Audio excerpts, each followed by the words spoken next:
want to get the rest of your thought in terms of whether there are opportunities within those momentum names or whether the pain will continue, and then Tim will take it from there. I would say probably not yet. So what my thinking is that this pullback, which is really still underway, not today necessarily, but probably will resume next week by my measures, that it won't necessarily give way to an immediate buying opportunity, because some of these stocks have taken out short-term support levels, and it may take additional consolidation based on what we're seeing in order for the market to find its footing again. So this, to me, is just really mean reversion. It's reverting back to what is more reasonable based on the economic prospects out there. So I think it's going to take more time, but ultimately we do want to look for that buying opportunity to take advantage of the upsides. Tim, I want to get your thoughts on this. Are there opportunities here? Have you been buying anything given the downdraft we've seen? The fact that it's been pretty broad, at least until today. Well, it's important, Morgan, to understand the difference between COVID epicenter tech stocks like Zoom and Peloton. That I don't think the investment kind of secular story is over, but that the valuation dynamic really didn't make sense even a month and a half ago before we really started opening en masse.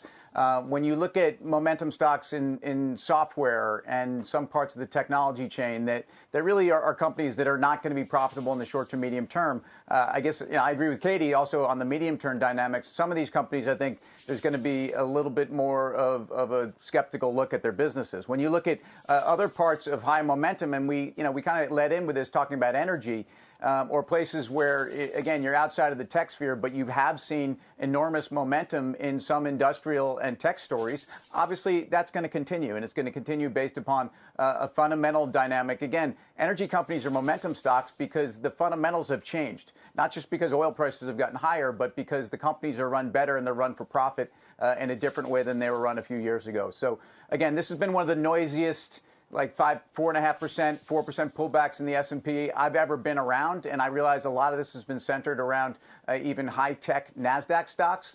But ultimately, this is really a very good thing for the market. Yeah, Katie, I mean, you just mentioned that stimulus bill that is making its way through Congress. You take that, you look at that stronger than expected jobs number. I realize we still have a long way to go, but stronger expected jobs number this morning. I guess, where do you fall within this debate around economic growth versus inflation and what that's going to mean for the trajectory for rates from here?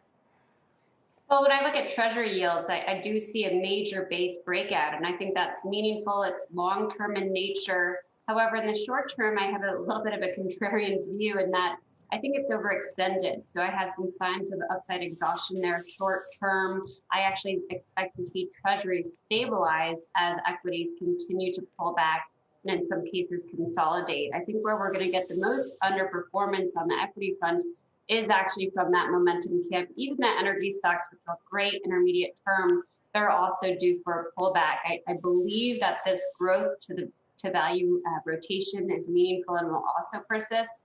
But here in the near term, a lot of excesses need to be worked off.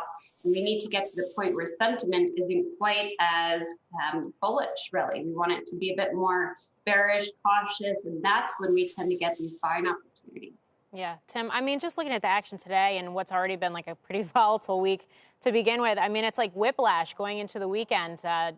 More of this to come, or is this a special situation given the fact that we did see those key levels where yields were concerned?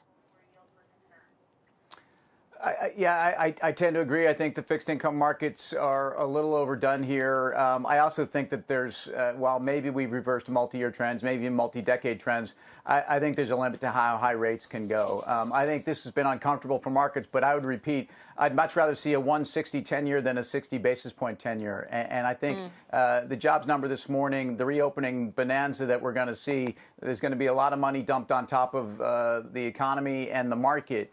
And I just think that we've taken out a lot of the froth. Shepard Smith here. Thanks for watching CNBC on YouTube.